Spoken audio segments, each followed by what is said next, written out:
Last year was slightly different. We were given a time frame with our authority as to when these should be carried out. It was a 2-week block, and this was really because this was when the training had been completed and when we were ready to start the assessments. However, this year we haven't been given direction from our authority in terms of when we can administer the assessments. It's more around when we are ready. So this year in our primary ones we've actually already started, simply because that was just the right point in the children's learning to move on and to start doing the assessments.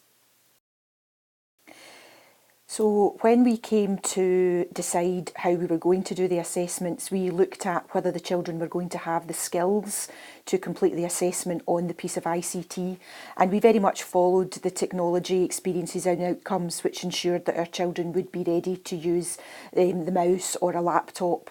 This year we opted for laptops. Last year we had used PCs, but we decided that the laptops were better for the children to use. And really, in terms of preparation, our children have a very play-based experience, and we always incorporate tasks that the children have to do along with tasks that the children can choose to do.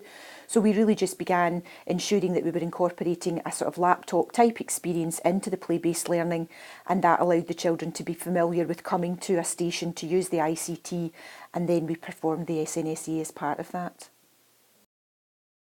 We prepared the children by using the assessments, the practice assessments that are already available for us to do, and we did that with all of our children.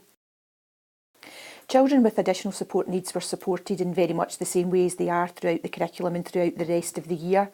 So, for example, if a child would normally have an adult sit very close with them, we would ensure that the adult they were familiar with was with them during the assessments. Where we have children where perhaps physical adaptations were required, we looked at various ways of how we could do that. So, for example, we had one little boy who didn't have the fine motor skills to manipulate the laptop, and instead of him having to point and move, an adult would do that for him, and he would indicate this by, he had an elephant and he pointed to the trunk when he wanted things to be moved, and that supported him throughout the assessment. We did make use of the help that was available to us, not so much for setting up for the assessments because that was very straightforward. What we did use was the help desk, where we would phone to ask assistance around resetting tests, because we did have a couple of children who got a bit excited and click happy, and we knew that that wasn't a true reflection of their performance. But other than that, really the assessments ran very smoothly. The children responded extremely well to the assessments, and I'm not actually sure they were aware it was particularly an assessment. Whereas further up the school there was lots of discussion around the purpose of the assessments. The children in primary one are just used to being assessed all of the time with their phonics through flashcards and a whole range of ways of assessing, and this was no different for them. So in terms of supporting the children and anything they asked for, the only thing that a couple of the children asked if they could stop, which we allowed them to do, and then we brought them back to the assessment at another time when they were ready to do that. And that's very much something in part of our play-based learning that we are used to.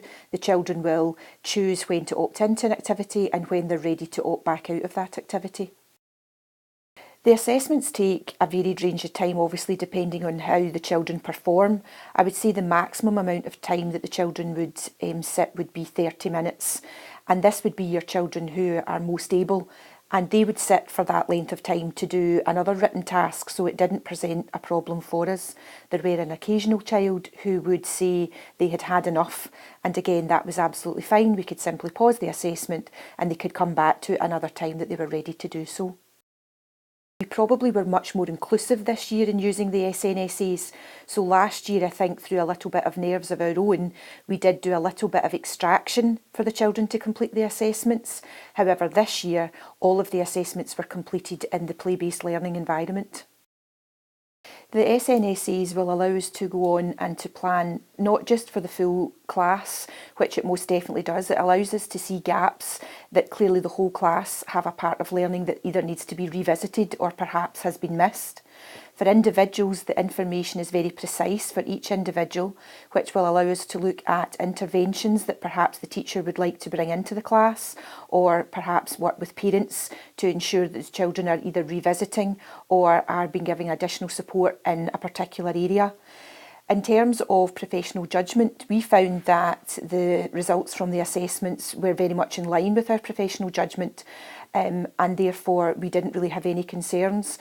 Where there were perhaps slight differences, it meant that we could then go on and do further assessment just to ensure that we were triangulating the evidence that we actually had.